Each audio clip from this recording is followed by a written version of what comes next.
Well, Ukrainians now have no reliable access to water or heat or power with the cold winter coming up. More in this next report.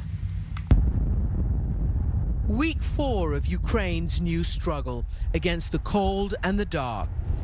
Rolling blackouts blanket Kyiv, nighttime is spooky, and we are entering this high-rise apartment complex to see how the residents are coping with Russia's constant attacks on key infrastructure. Hello. Up to the 12th floor, no light in the stairwell but our cameras, and no elevator. Yulia Mendel meets us hobbling down on crutches and the foot she fractured by tripping over the steps the first night of the blackouts. Hi. Hi. She's a journalist and a former press secretary to President Zelensky. Hi, how are you? Together, we visit her neighbor Natalia with her 18-month-old daughter Lena, just one of a whole generation of war-traumatized Kyiv kids, especially with the constant air raid sirens. Is she stressed? She's like, she's pointing to the window so that she knows that something goes wrong. The two of them are recovering from a 2-hour ordeal trapped in their tiny elevator when the power went out. Now, all over Kyiv, residents are putting small care boxes inside with water, snacks, and anti-anxiety medicines.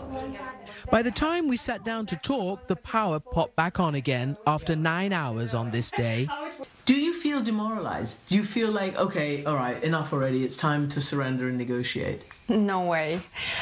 Look, we have passed through the hardships of 90s, and we didn't have light, water, heating and everything for hours and hours every day.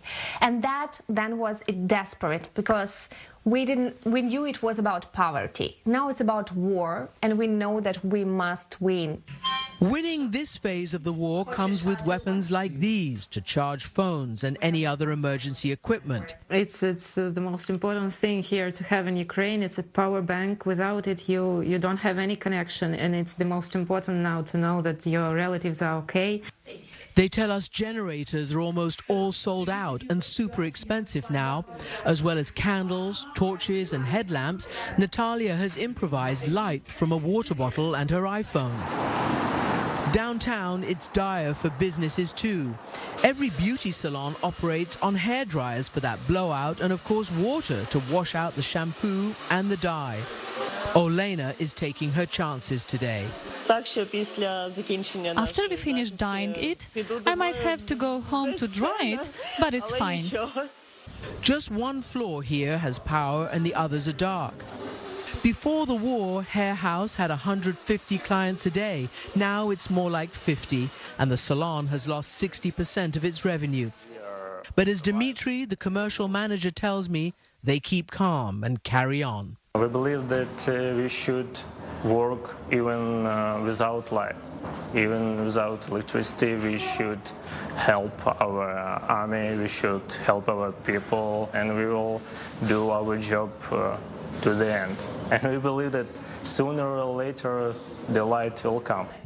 Like so many civilians, they say, enduring these hardships on the home front is part of their war effort, supporting their troops on the front lines who are fighting to keep Ukraine independent, fighting for their homeland.